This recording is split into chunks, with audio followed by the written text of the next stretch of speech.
Good morning. I'm Marcia Connolly for the Association of Lifelong Learners. We're happy to have Mary Schalk with us this morning. She's done a number of presentations with us, and she's been a very busy lady this week with other facilities doing presentations as well. She's going to help us learn to recognize when someone may be at risk for suicide, working to create a plan to support their immediate safety, and providing suicide intervention resources. Mary will discuss how they plan events and activities to make communities safer from suicide, including the new statewide emergency number for mental health assistance. Welcome, Mary. Thank you. Thank you for those of you that are joining us remotely as well. I'm going to tip my screen a bit, and hopefully that won't impact how things look. But we really, as Marcia said, want to look at this from a number of directions today. A bit about suicide prevention and what we can do to prevent suicides, some of what's happening in our local community as well. So we're just really going to explore, and your reasons for being here may be varied. It may just be curiosity about the topic, but we recognize that people here with us today probably have some personal experience. Suicide is something that touches almost all of us at some point in our life. And so we want to acknowledge that and make sure that you're taking good care of yourself as we're talking about this subject that can be difficult. So I just wanted to start with, there is hope. My family sometimes says, why do you do this? Why do you do this work you do? Because it's all about the hope. You know, suicide is a heavy subject, but it's about letting people know that, you know, that they can recover, that they can make it through these difficult spots, and that there is always hope. So should we be talking about suicide? You know, acknowledging that it touches so many people in the community. Why is it that we're really pretty lousy at talking about it and acknowledging it? It really is something that we do need to be talking about much more than we do. And so I'm so excited to be here today to be able to start that conversation. We're going to kind of look at some of the fundamental issues about why we don't talk about suicide. So we're hoping that, you know, as you're looking at this today, you will answer yes to this question. And we're going to ask it again in repeated situations. So how do we start that conversation? You know, it really starts with us being willing to say that word, right? Sometimes it's like we have a hard time even saying the word suicide. It feels painful. It feels taboo. But the first step is for each of us to be willing to say, yes, we can talk about this. It's like, can't even say the word, right? It's like, it's that S word. We have to find ways to get more comfortable. And sometimes it is just saying the word. So we're going to practice today, just saying the word so that you can get a little more comfortable. You know, there may be a lot of reasons why we've been taught to not talk about suicide. It is a taboo subject. In some cultures, it's even considered, you know, evil, that it's something you have to avoid at all costs. Sometimes it's just uncomfortable because we have those personal experiences, and it's very painful to talk about. Sometimes we feel like, you know, somehow we're going to bring up some issue that can't be talked about. Or sometimes people go another direction and they glamorize suicide, and the way it's talked about isn't appropriate. So we want to take a look at all of that today and understand better how we can make a difference in making it more comfortable to talk about and what kinds of things we need to talk about. You know, there is so much secrecy. And again, it's something that touches most of us, and yet we can't seem to talk about it. Wouldn't it be wonderful if this was a billboard that was out there that just got people talking? There are, again, a lot of reasons why people may not talk about it directly. It just is one of those taboo subjects. And sometimes all of us kind of take that stance of, I can't talk about it, can't say that word. So think about the different situations where you might want to talk about suicide. Part of what we do is just in talking about it in general terms, makes it more acceptable. And sometimes if people recognize that it's a topic we're willing to talk about, then if they need help and support, they will recognize that we're somebody who is safe and who's willing to have those difficult conversations with them. You know, it really starts with this in our mind. Am I willing to talk about suicide? Am I willing to talk about it at home, you know, with friends, with neighbors, in community, maybe in the workplace? Sometimes there are opportunities for it to come up. And will we take that opportunity to explore a little bit and talk? Or are we just going to close off? You know, it's good if we're willing to be one of those people who will talk and will help and support someone. Just talking about it lets people know that that's one of the qualities that we have. So it's a pretty fuzzy picture, right? Can't see a whole lot there. Hopefully, as we move along, that picture will become more clear. But it's a picture of the number of completed suicides each year. It's kind of even hard to notice.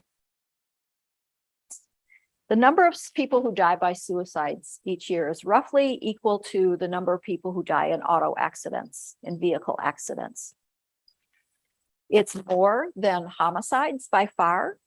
It's more than the people who die in armed conflict across the world.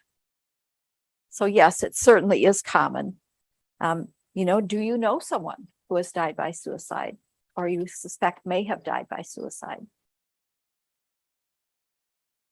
You know, the picture might be getting a little clearer, not a lot clearer yet, but for every suicide, we expect there are as many as 100 suicidal behaviors where people have taken some kind of action toward ending their life, but they did not die. So as tragic as it is when we hear about a suicide, we need to recognize there are many more people in the community that are also having thoughts of suicide and perhaps taking actions to end their life. So do you know somebody who may have made an attempt?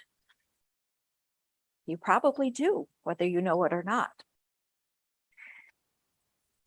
So how many people are thinking about suicide? Perhaps they have not taken the steps, taking action to end their life, but they're having thoughts of suicide. That's estimated to be about 1 in every 17 people over the course of a year. How many people do you know? A lot more than 17. Out of your acquaintances, your coworkers, your family members, there are people in that group who have been having thoughts of suicide, and sometimes that is us as well. So again, it's so common, it's becoming a little clearer, this picture, that this really is a public health problem and something we need to be paying attention to. So do you know someone who has had thoughts of suicide in the last year? When we talk about how many people are affected by suicidal acts, you know, it's not an exact number, and it varies from person to person, but we can think about that in different levels.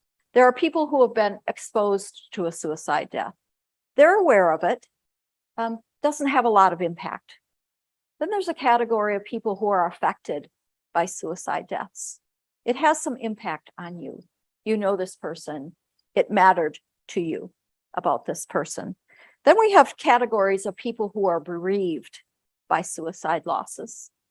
Some of those are more short-term, some of those are long-term. So when we think about, you know, how many people are impacted by a suicide death, it's pretty significant. You know, do you know somebody who has been personally impacted by a suicide loss? You know, our picture gets a little clearer each time we think about these numbers. You know, this picture really makes it clear for us that who is impacted by suicide? It's really part of our human condition. And pretty much all of us at some point will be impacted by a suicide loss. You know, to accept this fact doesn't diminish us in any way. It really gives us that picture of why we need to be able to talk about this, why we need to be able to think about it. You know, we sometimes put on blinders that get in the way of us being able to help. You know, we need to be able to take those off. It occurs to me as I'm talking about this that I consider it a blessing that I've had the experience I have and the training I've had that allows me to talk about this, and to be comfortable talking about it as much as anybody gets comfortable, because it is so important. we have to remove that silence. If we don't acknowledge that this is a potential for anyone, any one of us at some point in our life could be at risk. And that's important for us to acknowledge. It could be hard for us to admit, but that is the reality. And so this is an important thing. So, then we shift to this thought of, should I talk to someone if I suspect somebody's having thoughts of suicide and might be at risk? That's a whole different level, right? Should the community be talking about this? But should I? This is statistics from 2018. It's difficult to get really, really current statistics. The good news is in 2018, we saw over 48,000 deaths by suicide across the United States. That number is down. It is now in the 46,000 range. So we're making some progress. But too, it just helps us understand those different levels of people that have died by suicide, people that have been hospitalized at least overnight or longer for an attempt. Then the next level of people who have received some kind of medical attention for a suicide attempt, but were not hospitalized. And then the reported number of suicide attempts, over 1 million that year. And it's important that we're noticing the word reported, because there are certainly many suicide attempts that are not reported and go unnoticed. So again, just to affirm that fact that this is important and we should be talking about it. We want to think about it too in two different perspectives. If I'm a person who's having thoughts of suicide, should I tell someone? Or if I'm a person who recognizes some things going on and I'm concerned that someone else is having thoughts, should I ask? So this isn't a question I would encourage you to do, but it's a question that all of us need to think about answering ourselves.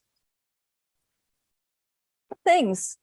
And if you'd like to unmute and reply or hear it in the room, what kinds of things get in the way of people asking about suicide?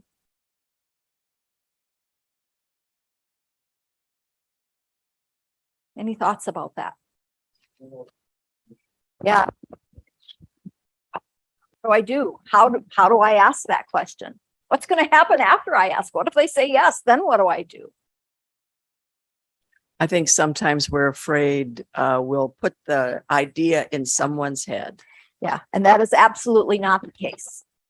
But that certainly is a widely held myth. I don't want to bring it up. Might give them an idea to do this. We're not that easily talked into things. And if they're in a place of distress, they've been thinking about it. They have thought about it before. It's not like, oh gosh, I hadn't thought about that. That's a good idea. I think yeah. So that is one of the things that we can get off the table right away. We don't have to worry. Perhaps we're somebody who just generally doesn't ask for help.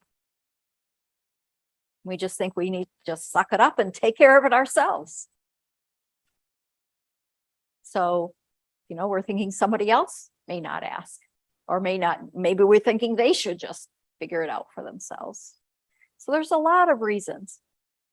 We just need to get better at both sides of this, that we're willing to ask for help, and if we're concerned about someone else, that we are able to ask. So many of these slides were developed by an organization called Living Works. I'm a trainer for Living Works and some of the programs that we do. And 2 slides we're going to look at are part of their Safe Talk training that really spells out, some steps we can take if we have concerns.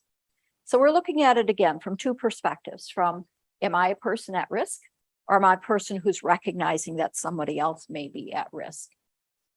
So I need to tell somebody about my thoughts if I'm having those thoughts. And it's good to have a team, right? Not just one person, but several people that I could tell.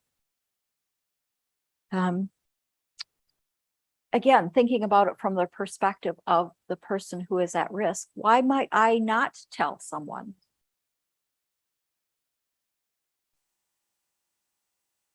Shame. There can be shame there. You don't want to admit that you're in this place, especially if you're a person who's used to taking care of yourself and figuring it out, or if your role is to be a helper to others. It's hard to say, right now, I'm the one who needs help. People sometimes, when they may have asked for help, may have been ridiculed. Maybe the person didn't get it, didn't understand what they were asking for, and so they're reluctant to ask again. They may be concerned about what's going to happen to me. You know, I've had people say this, that they were concerned that that meant they would be hospitalized or they would lose control over what happens to them next. So there are a lot of those reasons. And as we're looking at it from the point of view as the helper, maybe I need to jump back and forth between the person who's having thoughts and the person who's the helper. If we're aware of these concerns, we can help alleviate those as we're having a conversation with someone, in knowing what would make them more comfortable. But imagine having these mixed feelings of feeling like death, like suicide is an option, it's a choice.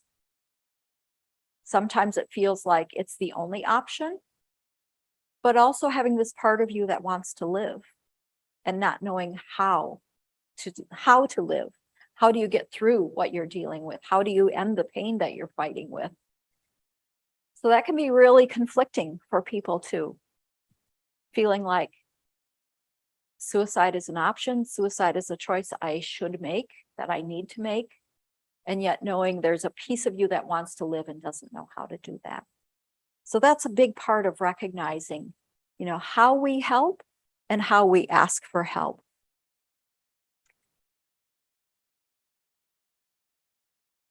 Just checking my notes to try to make sure we're covering what we need to. Again, who do we say it to? How do we say it? To be understood. You know, there's always that need to protect ourselves. I kind of want to send this out here. Living Works refers to this as invitations, which I love that term. So many times we think about warning signs, right? But when you think warning sign, what do you think about? A sign, big orange cones, right? Highway construction, flashing lights. When somebody's sending us invitations to have a conversation with them about suicide, they're not that bright. They're not that obvious. They may be. Rarely it does happen that way. Boy, I'm really struggling. I'm thinking about suicide. But that's rare. It's going to be a whole lot of other little things that we see, and we're going to talk about that more as we go along, how you identify those. So, you know, again, it's like, how do we be someone who others see as open and willing to talk and willing to have those tough conversations? Part of it is being willing to talk about suicide. You know, again, if I'm that person, I'm going to be watching to say, are they like, nope, I don't want to hear this? Are they open and willing? Are they jumping in to tell me what to do? Because that's typically not helpful. So now we get to the point of asking. The safe talk is about telling, asking, listening, and keeping safe. And you'll see those as we go through here today. So that person who's having these thoughts really needs someone to ask them. They're sending out these invitations. You're seeing how distressed they are. Perhaps there's a big change in their behavior. Perhaps there's a situation that you've become aware of that you know is really difficult for them. Maybe it's increased use of substances. You see that they're choosing coping mechanisms that are not healthy or not helpful. Maybe you just see their mood has changed, that they seem just really down. They seem hopeless. You hear them talking about things that give you the sense that they're feeling really alone, or that they're feeling like they have no future. You know, all these little signals, these little invitations that they're sending out, they need us to ask very clearly, very directly. You know, they're throwing this out there, wondering, is somebody going to notice? Is somebody going to recognize? because it's so hard for them to come right out and say, I need help. They're needing us to ask. And we need to do it very clearly and very directly. Are you thinking of suicide? Are you thinking of killing yourself? Are you thinking of ending your life? You know, if you can't say that word suicide exactly, but still to be very clear about what we're asking.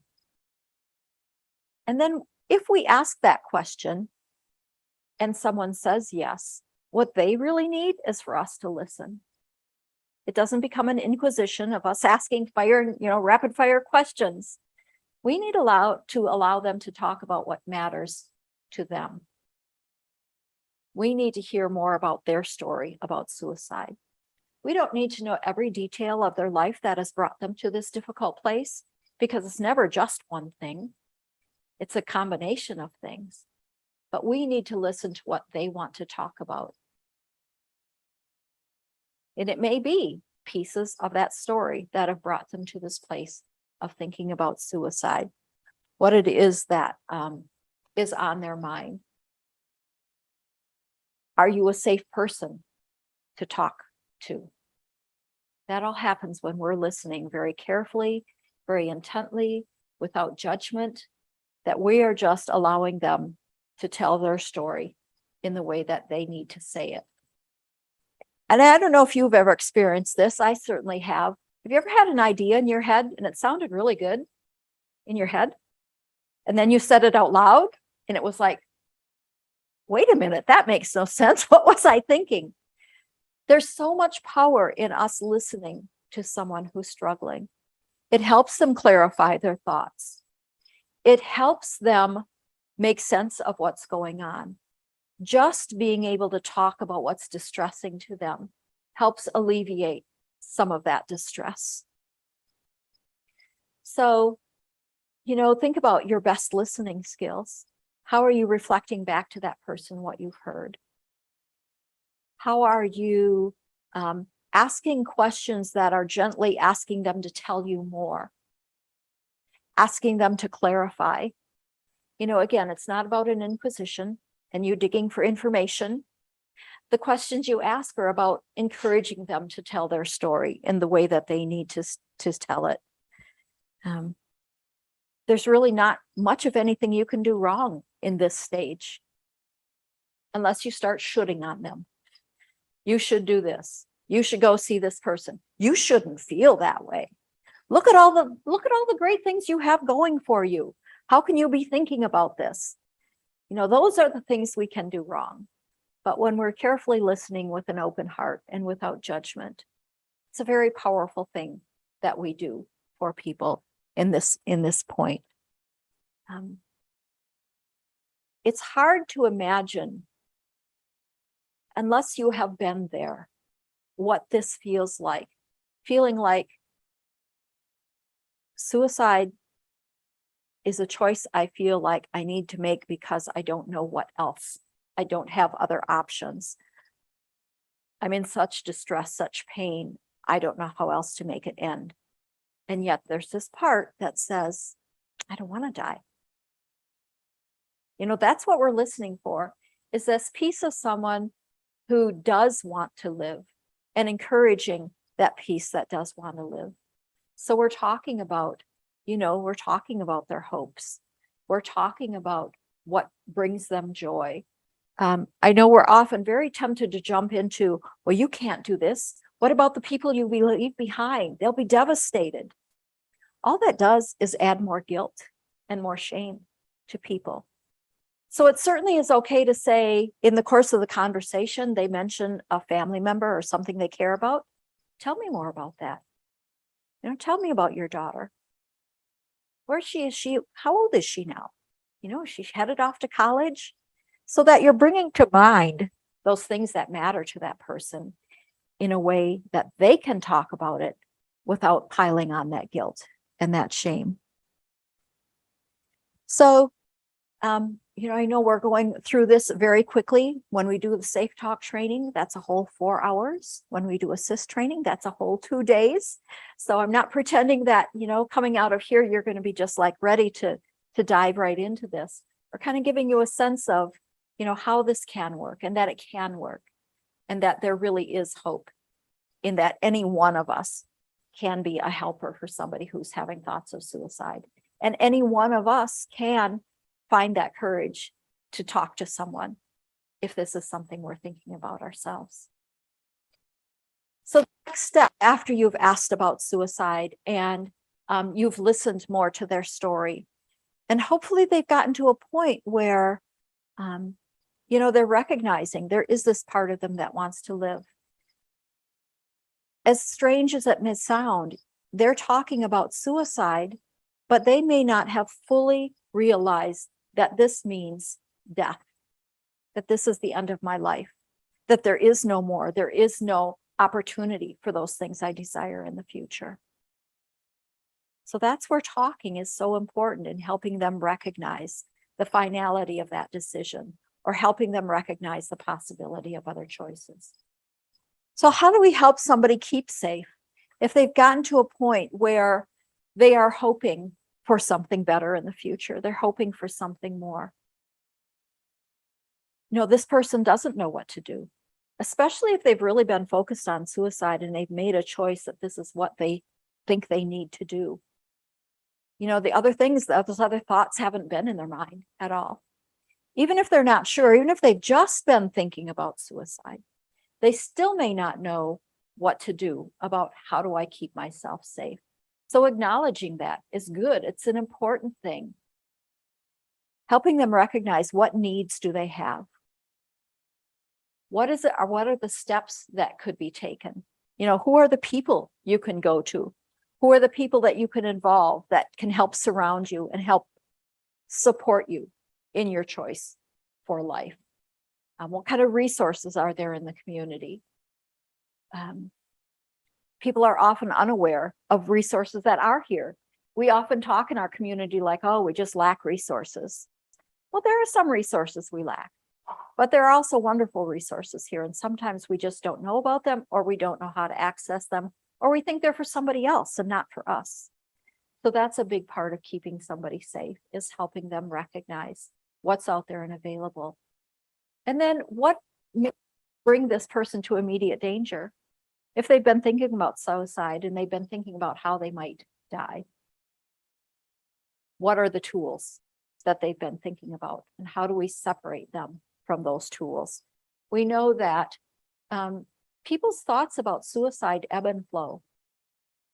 So they may, in an immediate moment, be thinking, this is what I need to do. But if we can keep them safe, sometimes even for a short period of time, those feelings subside. That doesn't mean they don't come back again. But there's so much to be said for things like gun locks, like locking up ammunition. That doesn't mean that people can't get to those tools. And it's not that firearms are the only. Firearms are involved in about half of all suicides. And in a community like ours, where firearms are so common, most people have guns in their home. Many people have multiple guns in their home. And it's not about taking the guns away. It's about, how do you slow down access so that that person has a chance to maybe make a different choice? At the moment that somebody feels like, I have to do this, those emotions are pretty powerful. Those feelings are very strong. We know those feelings subside. So if we can slow down that access, it can be really helpful. If somebody has been stockpiling pills, sometimes those are medications that are vital to that person's health and they need them. They don't need all of them.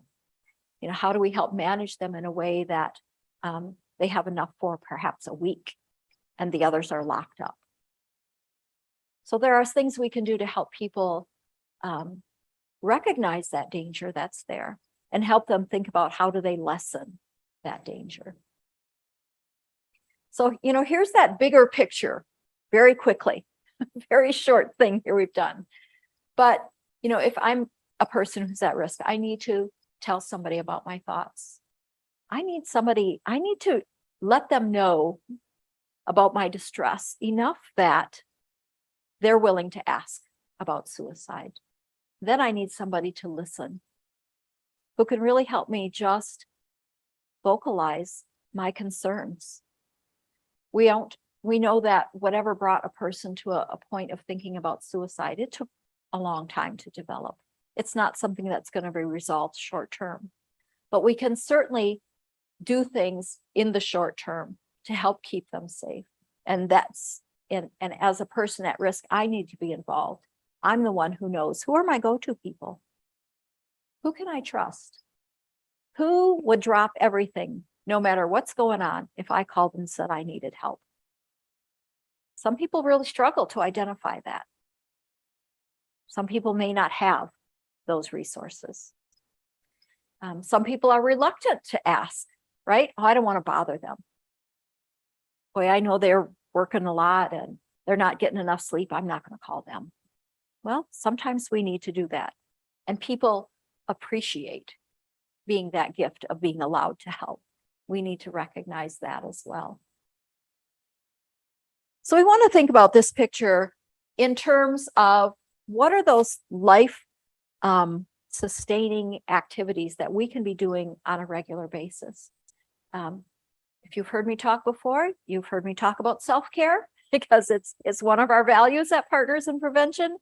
And it's a piece of every program we do because we need to keep ourselves in a place where we're well as we can be. Sometimes there are circumstances that make that challenging, but as much as we can maintain a certain level of wellness, both physically and mentally, we need to work toward that. So what are some of those elements? We have some of them mapped out here, things that are life sustaining. Even though the picture is a dog, we have neighbors there. But think about how important pets are in people's lives in maintaining sometimes physical health because it gets them out walking, taking care of their pets, making sure that we are getting proper medical care. Sometimes the symptoms that look like a mental health condition are really caused by a medical condition.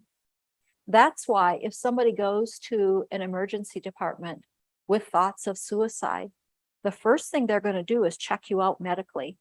And I know that can be really frustrating to loved ones who are there. And why is no one, why haven't they brought in someone to talk to my loved one about these feelings and this concern? They have to check you out medically first because sometimes that's what's going on. So keeping ourselves physically, medically healthy is important to our mental health as well. Thinking about what are those responsibilities I have, not in a way that they feel like a burden, but that I'm contributing, I'm involved, I'm connected. What are those things that give me hope for the future? What are those dreams I have? What am I looking forward to? I would replace religion with faith. But what else? What is there that I believe in that's bigger than myself? What is it that's out there?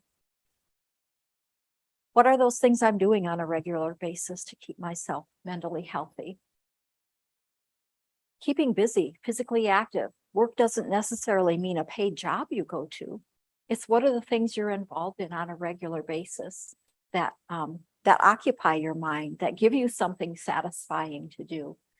So as we look across all of those things, we think of these things as of life promotion activities. Then there's also different levels of life protecting efforts, things we do to protect against suicide, things like learning skills to be able to help someone if they're in distress, learning about our own needs and our own working on our own stuff, whatever that is that brings us distress. Is it we have a very stressful job? Is it there is a relationship within our family that creates a lot of distress for us? We can take action to improve those situations. And then really thinking about life-preserving efforts. It's important for each of us to take a few moments to think about who are my go-to people? Who would I call? What resources do I have?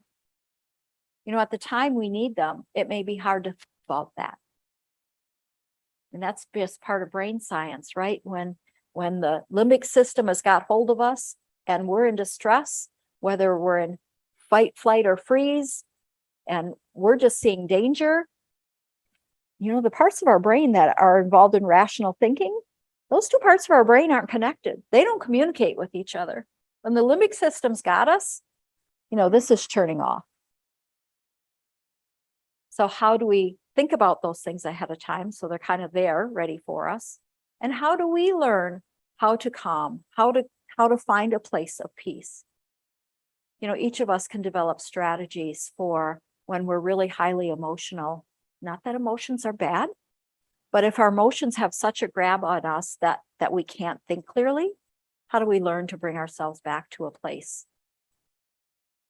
where we can be, engaging that part of our brain that handles that rational thought? Again, that's another whole thing on its own, right? And I would imagine you've probably covered that at different times. But you can see how there's many layers to how we approach preventing suicide in the community, whether it's for people we care about, for ourselves, for the community in general. Again, for us each to take the time to think about those life-sustaining efforts for ourselves and intentionally incorporate them in our lives. Sometimes we get really busy, right? And we have these to-do lists. And what gets pushed aside is those things we need to be doing for ourselves. Sometimes we've been raised to believe that taking care of ourselves is selfish, that we shouldn't do it, that we should always put others first. But we need to remember that if we're not taking care of ourselves on some level, we're not helpful to anybody because we don't have the reserves, we don't have the energy, we don't have the tools that we need to be able to offer assistance to others. So 988 is a fairly new, not only suicide line, but crisis line. For years, we have promoted 1-800-273-8255. That's hard to remember. It's been replaced by 988. If you have information somewhere that contains that old number, it still works. It's not going away. But the hope is with 988 that people will be able to remember that it's simple, that if they are in distress and looking for assistance, that they can remember this number. It's taken a couple of years to roll it out across the country. And that's not only about the mechanics of getting the phone lines working. It's about making sure that when someone calls, help is there. So it's really been about building capacity for those hotlines, that to make sure that there are plenty of call centers, that there are plenty of people. I know of situations where people have called a hotline and have been put on hold. That's not okay. A situation where somebody called and the person answering the phone was in such distress themselves, they yelled at the person calling for help. That's not okay. So hopefully with the time and energy, and there's been a significant amount of money poured into this system, that it will be functioning at its best, that when somebody calls for help, help is there. And the way that works is the call centers are generally routed to your region. And a call center in your region is who's going to answer the call. If that call center is busy, it's going to get routed automatically to another center. So you don't know. The person you talk to when you call this number could be within Northern Michigan. They could be in another state entirely. That doesn't really matter because they have the training and the tools to be able to help. You can also text to 988. It doesn't matter what you put in the text. You could just send a blank message to 988 and they will then engage with you in a conversation about the difficulties you're having. There's also a chat line I should have put on this slide, that is 988lifeline.org that people can connect to as well. So even if you're feeling like you don't have a go-to somebody, here is something that is available day or night, all the time, people trained to listen. And sometimes people are more comfortable talking anonymously to someone who doesn't know them. Sometimes that can be a barrier in our small communities. You go for help and then you're concerned that everybody's going to know your business. So imagine a suicide safer community. You know, there are things we can do. Being able to be that willing helper is just one thing. But I wanted to give you a sense of some of the other things that are happening in our community that you may or may not be aware of. You know, if you're one of those people that said, yes, I want to be not just talking about suicide, but taking action. Here are some of the things that are happening locally. We do offer safe talk and assist training. I was saying earlier, we just did safe talk with the Alcona community school staff yesterday. That was a real blessing to be able to school-wide, you know, train staff. But if you have a person who's thinking about suicide, you know, there are a number of ways that can be handled.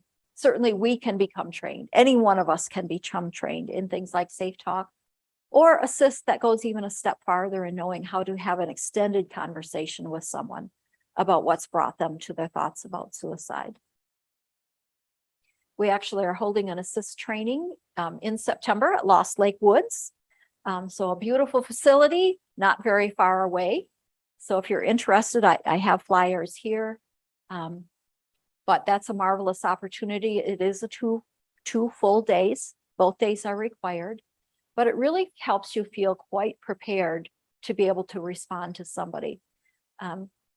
Again, people's level of comfort will always be different, but it certainly will get you much more comfortable in having this conversation with somebody about suicide and being more confident in knowing how to connect them to resources for help. We have a suicide prevention team here in Alpena County. It meets regularly. The full team meets once a month. And right now we're working on planning a walk that's happening later this month. And so that team is meeting even more often. But here's the purposes and the goals of the team. It's really about people together from all different areas, people with lived experience, people in different professions, to talk about and think about and plan for and carry out activities to help reduce the number of suicides and to support people who have experienced a loss. So our first goal, reducing stigma and increasing help-seeking behaviors. So important that we're doing things like we're doing today, that we're talking to community groups of all sorts, in congregations, in families, that making suicide not only okay to talk about, but good to talk about, and letting people know about the resources that are available for help. Not only just letting them know, but helping them be more comfortable accessing those services. So our second goal, promoting those resources, trying to get them into the hands of a lot of different people. These right now are just some of the activities we're involved in regarding that. That will change over time as we accomplish one thing and move on to another, or something else comes up as a priority. The purple logo you see there was developed by one of the members of the team. The semicolon has a great significance in the suicide prevention community and for loss survivors and for attempt survivors. You know, when you see a semicolon in a sentence, it means there's more to come, right? So that's what that semicolon represents. My story isn't finished yet. There still is more to come. Our third goal, training and education. We have a list here of people that we're specifically looking at, but it's anybody and everybody. There are a number of different tools that we'll look at in a minute about that. Then growing the team is really just to be able to increase the impact, letting other people know that this is out here, that if you're interested in being involved in suicide prevention, there are ways you can do that. And here you see a list of people that are involved at this point. So we have, you know, people involved in the medical professions, different kinds of social service agencies. Anybody and everybody is welcome to join this group. So our next big event coming up is a suicide prevention walk on September 24th. It'll be at Bayview Park. We'll have a number of resources up on the band shell so that people can actually connect with what kind of support is available in the community. It's a beautiful walk. We follow along the Maritime Heritage Trail and come back on Chisholm Street. It's really an opportunity for people who have experienced loss to come together and feel that support of people who have had similar experiences. It's a time to promote the importance of being willing and able to talk about this topic. One of the things that we did differently this year as a team is we used our perk through the Chamber of Commerce to send letters to over 400 businesses, 400 chamber members, to let them know that this, not only this event is happening, but this group is planning in the community. And it's been wonderful. We've gotten some really wonderful support, not only in supporting and sponsoring the walk, but saying, yes, I want to know more about how I can be involved in suicide prevention in the community. It's rain or shine. Pets are welcome. People of all ages. We every year, this is only our third year, so I say every year, like that's a lot, but we have had people that start the walk, but physically aren't able to continue. That's okay. You know, we will be there to help and support. So it's a good event, and I'm really excited that this year we'll have even more resources there so people can understand what's available for support. So we have these signs available. I actually have some in my vehicle if anybody's interested in one, that people can put up in their yard to not only promote the walk, but to give a message as well, and to promote the use of the hotline numbers. Another thing we're doing as a team is encouraging congregations to get involved. The Faith, Hope, Life campaign is specifically looking at faith-based organizations and how they can be involved in suicide prevention. So we've mailed letters to all the churches in the area, letting them know that these resources are available.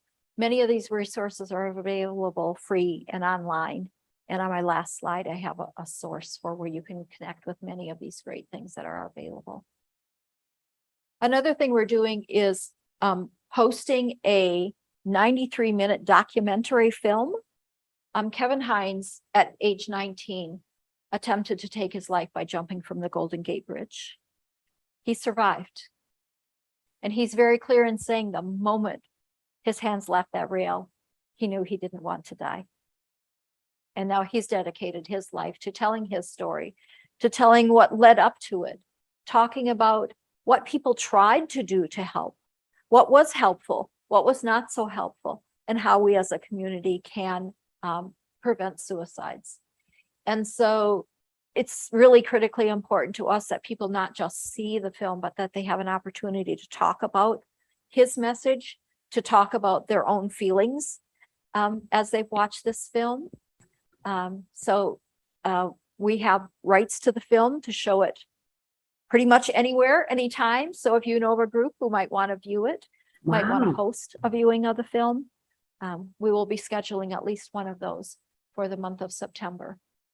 So excuse me, this is Kathy over at Samaritas. Is that something that we could schedule even to show here for our residents outside? Definitely. Yeah, wonderful. Absolutely. Okay, well, we'll be talking. Thank you, Mary. Awesome.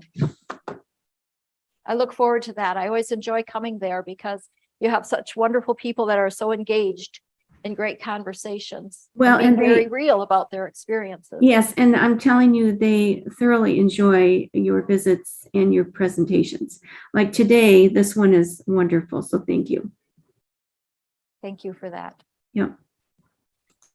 So we know that across the age span, this is a concern, right?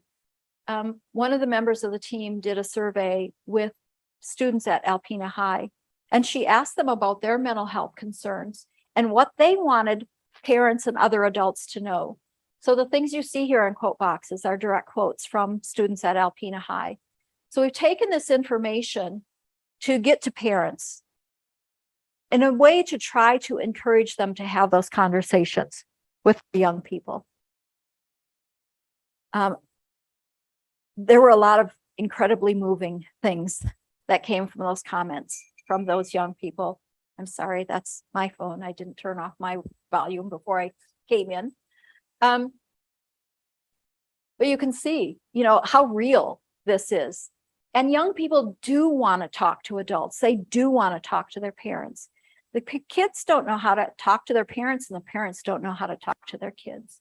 So the other side of this handout had tips for parents about how to start that conversation. So yesterday was an open house at Thunder Bay Junior High. Next week is an open house at the high school. We were at parent-teacher conferences last school year with this information. So we have a wonderful partnership with the school in trying to help promote these messages, get this information into the hands of parents. There's much more to come on that. There's a group of people right now working at regular assemblies. We're not fans of assemblies at schools. They're not really that effective, but getting like team by team or classroom by classroom opportunities to talk to young people about their concerns, what they can do to help and support themselves and their friends, and how to connect with adults who can be helpful as well. So there's so many ways that we can all, be that lifeline. And I'm afraid today I've only given you a teaser of what's available and how to go about this. But, there are so many things that we can all do. September is Suicide Prevention Month. There's a World Suicide Prevention Day on the 10th. That entire week is Suicide Prevention Week. So we'll be really promoting resources and getting information out to the community. But I especially want to call your attention, you have seen my contact information before, and really encourage you, if you have questions, if there's more you want, .org. It's the Suicide Prevention Resource Center. I thought bringing a whole pile of resources today, and I thought, well, maybe that's overdoing it. But if you have experienced a loss and are looking for how to help yourself, there is a suicide support group that is meeting in the community. I believe it is still meeting. That person was a part of our team, but hasn't been able to meet with us for a while. But there are online support groups. If you are wondering about how I can do this in my congregation, SPRC has resources. There are, it's such a variety of things. They have, if you are a funeral home director, how do you handle suicide deaths? If you are the coworker of someone who has experienced a suicide loss, how do you help and support them? SPRC has information about that. If you're in a school system and you want to do some planning, if you are a school system and you want to know, how do I handle a suicide loss of a student or a teacher? I mean, the resources there are endless. So rather than bringing a stack, so I'm going to suggest you go there and look at what kind of resources. If you're looking for something specific, chances are this site has it. They really have delved into this issue from so many different directions. If you are a person who's having thoughts of suicide yourself, what resources are available? What can you do to help yourself? If you have made an attempt, what can you do? I mean, there are so many resources there. So I thought that's one of the great places that I can steer you to rather than trying to bury you in paper. But take a look. And we've got just a few minutes. Questions, things you want to comment about.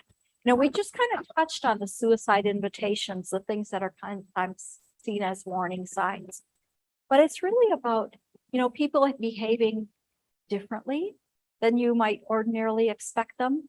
Even somebody who is generally really well put together and takes great care of themselves, and you see that they're not. Somebody who's isolating themselves, separating from others. One of the things you often see on the list is people giving away possessions.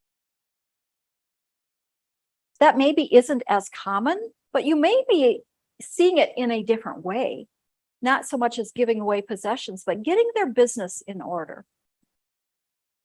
Making sure that, provisions are made for family, that they're just straightening up their business, straightening up their physical.